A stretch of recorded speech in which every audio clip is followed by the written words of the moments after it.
જામનગરમાં બીએપીએસ સ્વામિનારાયણ મંદિર ખાતે ગઈકાલે મંગળવારે પ્રગટ બ્રહ્મ સ્વરૂપ મહંત સ્વામી મહારાજના સાનિધ્યમાં બાળ દિનની ઉજવણી કરવામાં આવી હતી। આ પ્રસંગે મિશન રાજીપો કાર્યક્રમ અંતર્ગત હજારો બાળકો અને બાલિકાઓ ઉપસ્થિત રહ્યા હતા। મહંત સ્વામી મહારાજે સર્વશાસ્ત્રના સાર સ્વરૂપે લખેલા સત્સંગ દીક્ષા ગ્રંથના 315 શ્લોકો 10,000 બાળકો અને બાલિકાઓ મુખપાઠ કરે તેવો સંકલ્પ કર્યો હતો। તેમના આશીર્વાદ સંતો, કાર્યકરો, વાલીઓ અને બાળ બાલિકાઓના પુરુષાર્થથી બીએપીએસ સંસ્થામાં 3 થી 13 વર્ષ સુધીના કુલ 15,366 બાળ બાલિકાઓએ આ શ્લોકો મુખપાઠ કરીને વિશ્વ વિક્રમ સર્જ્યો છે। આ કાર્યક્રમમાં જામનગર શહેર અને ગ્રામ્ય વિસ્તારના 150 જેટલા બાળ બાલિકાઓએ પણ સત્સંગ દીક્ષાના શ્લોકો મુખપાઠ કરીને યોગદાન આપ્યું છે। વિશેષ રૂપે જામનગરના જન્મથી અંધ બાળકે પણ મહંત સ્વામી મહારાજને પ્રસન્ન કરવા માટે સંસ્કૃતમાં સત્સંગ દીક્ષાના 315 શ્લોક મુખપાઠ કર્યા હતા। અભ્યાસની સાથે સંસ્કૃતના 315 શ્લોકો મુખપાઠ કરનાર બાળકોને પાલખીમાં બિરાજમાન કરીને સંતોએ તેમના પર પુષ્પવર્ષા કરી હતી। આ રીતે બાળકોના પુરુષાર્થને બિરદાવવામાં આવ્યો હતો। 92 વર્ષીય મહંત સ્વામી મહારાજે બાળકો સાથે ક્વિઝ, શબ્દ પરથી અને ચિત્ર પરથી શ્લોક પૂછીને તેમની કસોટી કરી હતી। તેમણે ઉપસ્થિત બાળકો અને બાલિકાઓને આશીર્વાદ આપતા જણાવ્યું કે પુનરાવર્તન કરતા રહો, ન કરો તો ભૂલી જવાય, માટે દરરોજ 46 શ્લોકનું પુનરાવર્તન કરવું તો મુખપાઠ તાજો અને તાજો જ રહેશે। તેમણે મુખપાઠ કરનાર તમામ બાળ બાલિકાઓને આપેલી ભેટ વસ્તુઓને પ્રસાદીભૂત કરી હતી।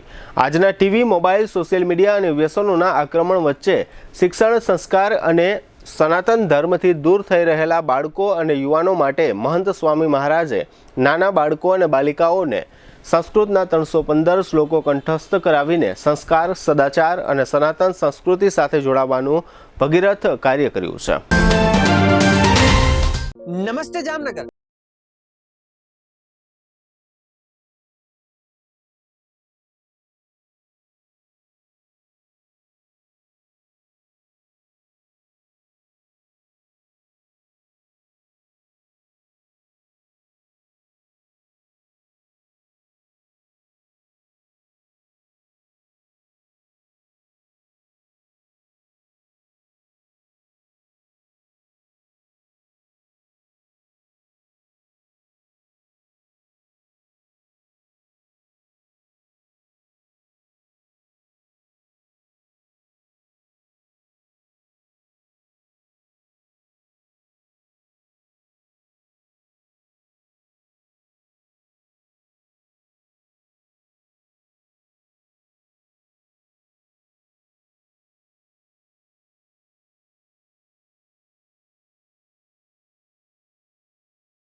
વિશ્વ વંદનીય સંત પરમ પૂજ્ય મહંત સ્વામી મહારાજ તારીખ 7 થી 21 સુધી જામનગરને આંગણે પધાર્યા છે અને જામનગરની ધર્મપ્રેમી જનતા પરમ પૂજ્ય મહંત સ્વામી મહારાજના દર્શન અને આશીર્વાદનો લાભ ખૂબ મોટા પ્રમાણની અંદર લઈ રહી છે। પરમ પૂજ્ય મહંત સ્વામી મહારાજના સાનિધ્યની અંદર એમની સ્વાગત સભા પણ ખૂબ જ ભવ્યતાથી થયેલી, જેની અંદર જામનગરના બાળકો, યુવાનો અને હરિભક્તોએ પૂજ ભવ્યતાથી મહંત સ્વામી મહારાજનું સ્વાગત કર્યું। સાથે સાથે જામનગર મ્યુનિસિપલ કોર્પોરેશન દ્વારા પણ પરમ પૂજ્ય મહંત સ્વામી મહારાજનું સ્વાગત કરવામાં આવ્યું. ત્યારથી નિત્ય નવી બધી રજૂઆતો એ સતત બાળકો, યુવાનો, હરિભક્તો દ્વારા થતી રહે છે. આજે જામનગર અને દ્વારિકા ગ્રામ્ય વિસ્તારના ભક્તોની ઉપસ્થિતિમાં પરમ પૂજ્ય મહંત સ્વામી મહારાજના પૂજા દર્શનનો લાભ સર્વને મળ્યો. આજે રાત્રે સાંજે 6 થી 8 દરમિયાન પરમ પૂજ્ય મહંત સ્વામી મહારાજના સાનિધ્યમાં જ ગ્રામ્ય વિસ્તારના બાળકો, યુવાનો અને હરિભક્તો દ્વારા સાંસ્કૃતિક કાર્યક્રમ સાથે સાથે વરિષ્ઠ સંતો દ્વારા કથામૃતનો પણ લાભ મળશે અને પરમ પૂજ્ય મહંત સ્વામી મહારાજના આશીર્વચનનો પણ લાભ મળનાર છે.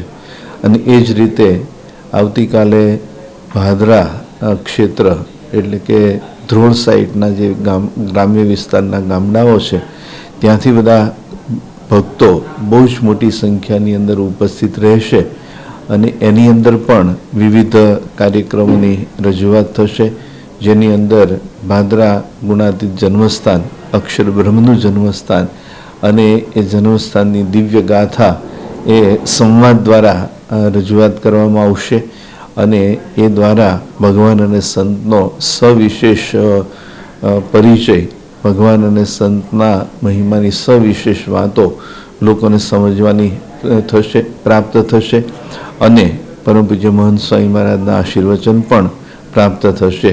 ત્યાર પછીના બધા જે દિવસો છે એ દિવસોની અંદર જામનગરના યુવા મંડળ દ્વારા પણ ખૂબ જ સરસ અને ભવ્ય પારસમણી સંવાદ દ્વારા સાંસ્કૃતિક કાર્યક્રમની રજૂઆત થશે.